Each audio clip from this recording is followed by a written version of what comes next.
Finally SSMB 29 కి సంబంధించిన waiting కి తెరపడింది. అసలు ఏంటి సినిమా? రాజమౌళి ఏం ప్లాన్ చేశాడు?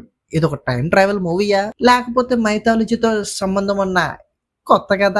సో ఇలాంటి చాలా ఊహాగానాలు స్టార్ట్ అయినాయి. వాటన్నిటికి తెరదించుతూ ఫైనల్లీ సినిమా ఎలా ఉండబోతుంది, ఇటువంటి ఎక్స్పెక్టేషన్స్ మీరు పెట్టుకోండి సినిమా గురించి అని ఒక వీడియో ద్వారా అలాగే మహేష్ బాబు లుక్ ని అయితే మనకి ప్రజెంట్ చేయడం జరిగింది. అసలు ఎలా సార్?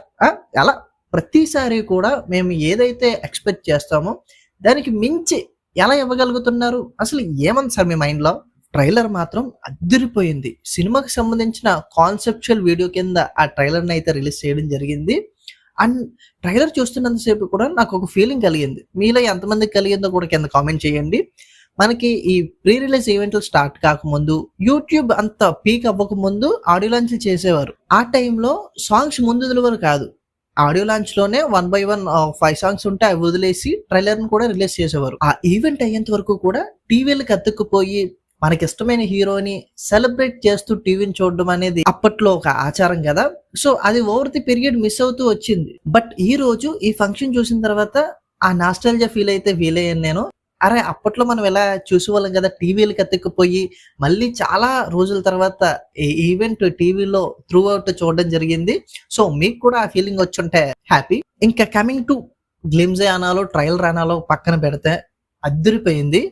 ఆకాశంలోంచి కొన్ని ఉల్కాలు భూమి మీద పడిన తర్వాత నుంచి అసలు ఏ విధంగా ట్రాన్సాక్షన్ అవుతూ వచ్చింది భూమి, అండ్ ఫైనల్లీ ఒక మోడర్న్ వారణాసి లైక్ 7200 BCE నుంచి స్టార్ట్ చేస్తే ఆఫ్రికా డెజార్ట్స్ ని చూపిస్తున్నారు, అలాగే అంటార్టికా చూపిస్తున్నారు, అండర్ గ్రౌండ్ కేవ్స్ అందులో ఒక ఉగ్ర రూపాన్ని కూడా చూపిస్తున్నారు, మోడర్న్ వారణాసిని చూపిస్తున్నారు, అండ్ ఫైనల్లీ ఒక ఎద్దు మీద మహేష్ బాబు ఉగ్ర రూపంతో త్రిశూలాన్ని పట్టుకుని ఫైట్ చేసే సీన్ తో ఈ వీడియో అనేది ఎండ్ అయింది. ఈ సినిమా స్టార్టింగ్ నుంచి వచ్చిన ఇన్ఫర్మేషన్ ఏంటంటే శ్రీరాముడు 63వ జన్మే ఈ సినిమాలోని రుద్ర క్యారెక్టర్ అని.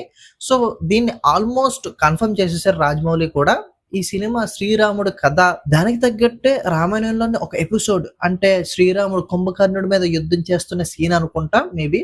సో దాన్ని షోకేస్ చేస్తూ దానికి లింక్ పెడుతూ మోడర్న్ వారణాసిలో ఉండే రుద్ర అనే క్యారెక్టర్ ఏం చెయ్యబోతుంది అన్నది ఇంట్రెస్టింగ్ గా అనిపించింది. ట్రైలర్ చూసిన తర్వాత అర్థమైపోయింది ఇది ఒక adventure mythological time travel movie అని. టైం ట్రావెల్ అంటే నాకు యాన్షియంట్ టైంలో కొన్ని విపత్తులు జరిగినాయి, యాజ్ ఇట్ ఈజ్ అవే మళ్ళా ప్రజెంట్ టైం లైన్ లో కూడా జరుగుతున్నాయి. వాటిని ఆపడానికి అండ్ నాకు తెలిసి వారణాసికి ఏదో ప్రాబ్లం వచ్చి ఉంటుంది. సో అది కంప్లీట్ గా అవుట్ ఆఫ్ హ్యాండ్స్ దాటిపోయినప్పుడు ఆ వారణాసికి ఒక ప్రొటెక్టర్ కావాలి. ఆ ప్రొటెక్టర్ మన రుద్ర రూపంలో అండ్ శ్రీరాముడి 63వ అవతారం అయ్యి ఆ వారణాసిని ప్రొటెక్ట్ చేస్తున్నాడేమో అన్నట్టు నాకైతే అనిపించింది. అలాగే కుంభ క్యారెక్టర్ ని ట్రైలర్ లో చూపించినప్పటికీ కూడా ఎంఎం కీరవాణి గారు ఒక మాట మాట్లాడారు. ఏంటంటే he is most dangerous man in the universe. ఆయన ఆలోచించే విధానం చాలా గొప్పది. బట్ కుంభ ఆయన డ్రీమ్స్ చెప్తున్నప్పుడు ఆయన చూసి నవ్వుతున్నారు. మేబీ ఆయన చైర్లో ఉన్నాడు కాబట్టి ఆయన చెప్పే వాటికి ఆయన ఉండే పొజిషన్ కి సంబంధమే లేదనుకుని అక్కడ జనాలు నవ్వేవారేమో మేబీ. బట్ సేమ్ పీపుల్ భయపడడం స్టార్ట్ చేశారు ఒక పాయింట్ తర్వాత. ఎందుకంటే ఆయన చెప్పే కళల వెనకాల ఒక భయంకరమైన బ్యాక్ స్టోరీ ఉంది.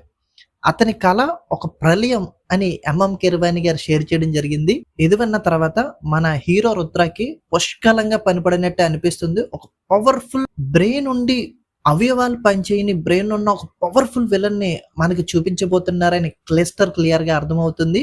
ఇంకా కమింగ్ టు మహేష్ బాబు, అదిరిపోయాడు బాబు అయితే మాత్రం. ఫస్ట్ లుక్ లోనే అసలు మంచి ఇంప్రెషన్ తీసేసుకున్నాడు. అసలు ఎప్పుడెప్పుడు ఆ క్యారెక్టర్ ని ఫుల్ గా ఎక్స్పీరియన్స్ చేస్తామా అన్నట్టు ఉంది నాకైతే. అంత బ్యూటిఫుల్ గా ఉంది. జస్ట్ ఫ్రాక్షన్ ఆఫ్ సెకండ్స్ లోనే అంత ఇంపాక్ట్ అయితే ఇచ్చారు. సో ఓవరాల్ గా ట్రైలర్ చూసిన తర్వాత నాకు అనిపించిన కొన్ని విషయాలని మీతో షేర్ చేసుకోవడం జరిగింది. సో దీని మీద మీ ఒపీనియన్ ఏంటో కింద కామెంట్ చేయండి. అలాగే ఇంకో చేత్తో ఆ సబ్స్క్రైబ్ బటన్ ఏదో కొట్టాను గురువు గారు, కొంచెం సపోర్ట్ ఇచ్చేయండి. Thank you.